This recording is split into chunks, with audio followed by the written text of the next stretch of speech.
So I know this is going to be, again, we might lose some followers for this, but if I am going to, this podcast is called It's Needed, and we talk about real issues involving law enforcement in the community. So we got to have these discussions every now and again. I got a story I'll share since we got the insurance on. I got a story I'll share. So, I had this conversation with my wife the other day, and I know this might be one that you and I are going to disagree on, potentially.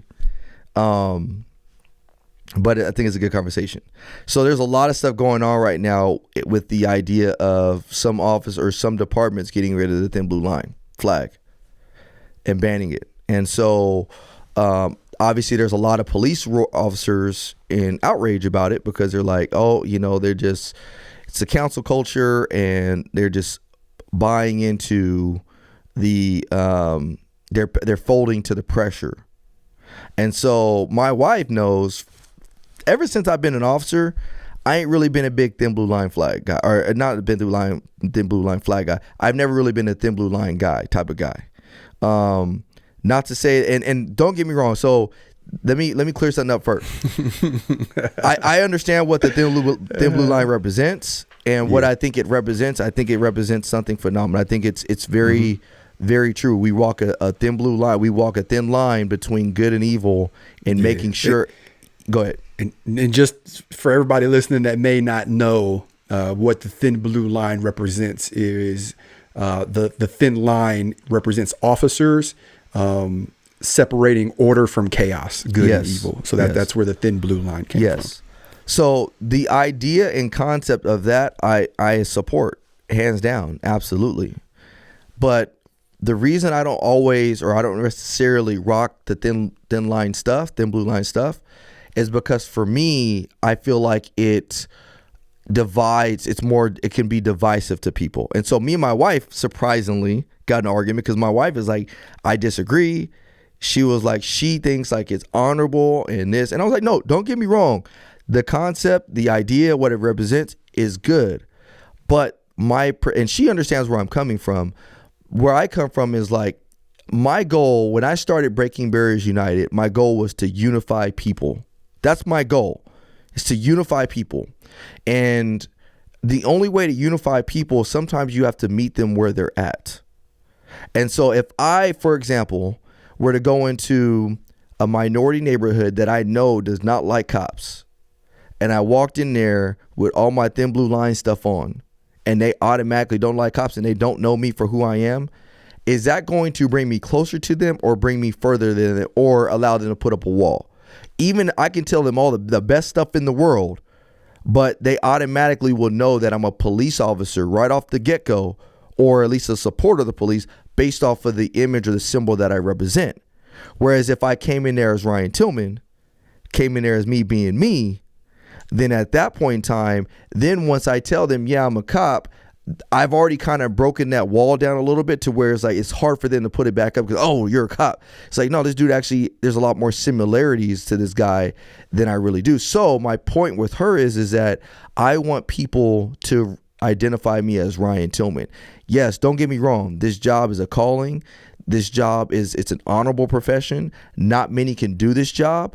But I don't want the job to become my identity. My identity is found in one, Jesus Christ, and my identity is found in Ryan Tillman. Therefore, for me, I personally think that, me rocking the thin blue line, it's harder for me to accomplish what my goal is than it is to, wear, and then it kind of hinders my goal. And I told her, I was like, I'm not saying I think everybody, like if and I told her this, I was like, you're not wrong for wearing thin blue line stuff. So I don't want you, right. I don't want people to get me confused. Like, oh, you're wrong for rocking thin blue line. You're wrong for wearing it. Like, yeah, if you're proud of what we do and all that other stuff, like, no, wear it. But for me personally, I don't have a problem with that viewpoint, my viewpoint, simply because I have a mission in mind. And so we can't be so quick to judge some of the police chiefs, because some of these police chiefs are taking it down and there's cops coming against them saying they're folding under pressure. And I asked the chief, we had that chief, I'm not going to say his name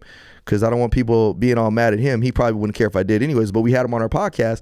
And the first thing I did was I asked him his thoughts, and his thoughts were the exact same as mine. I just think we need to unify. And I think sometimes that image or that symbol could be divisive. Whereas, and Sir Robert Peel said it best: we as police officers, we are the police of the community, and the community of the police. That's one of his pillars. And so when we have a symbol that kind of says, "Oh, well, but this is us, though. This is us," you know what I mean? I think it can kind of be divisive. I kind of see where you're coming from. That was long-winded. No. I mean, you definitely did a good job at explaining, like where you're coming from with that, and it does make sense. Two issues that I have with it. The first of which, we got the insurance bucket ready, so we're gonna use that bad boy today. Is I think that we are creating a culture of coddling, and it's very dangerous. Yes. And the only reason I say that is, today it's the thin line, thin blue line, right? Like, I don't want thin blue line anything because of what it represents. So instead of going out of our way, and in my opinion, doing what's right and explaining, hey, this is what the thin blue line represents. This is what it is. We're going, you want us to take it down? Oh, yeah, we'll take it. You want us to take it off for cruisers? Yeah.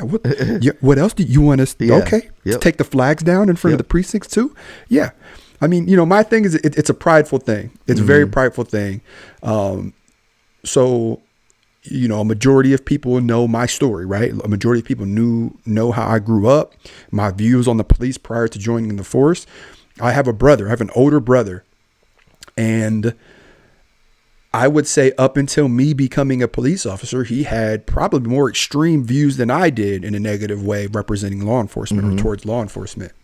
A few years ago, he showed up to my house, and it was like a few weeks after my birthday, I want to say. And he has like a present, and he's like, "Oh, here's your present. Sorry it's late." And I open it up, and it's a thin blue line hat, like a fitted hat. It's fresh, like a straight brim fitted hat with like a thin blue line American flag. And I was like, man, that speaks volumes. Yeah. Because now he understands what that is, and he wanted to gift me that. But in gifting me that, he also told me like, hey, I get it now.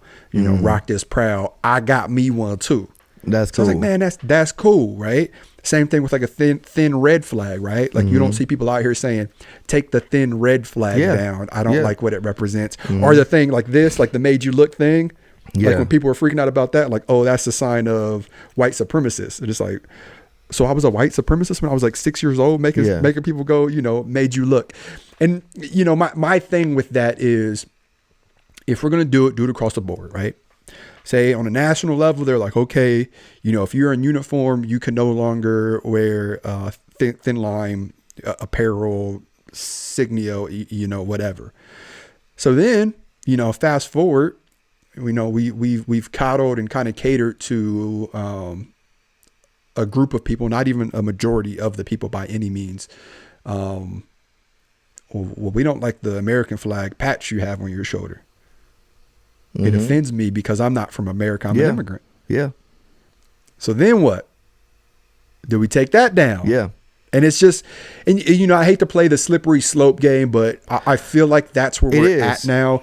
And, I know people are going to find an offense to this, but when we coddle people so much, there's long-term effects to that. And things can get really ugly.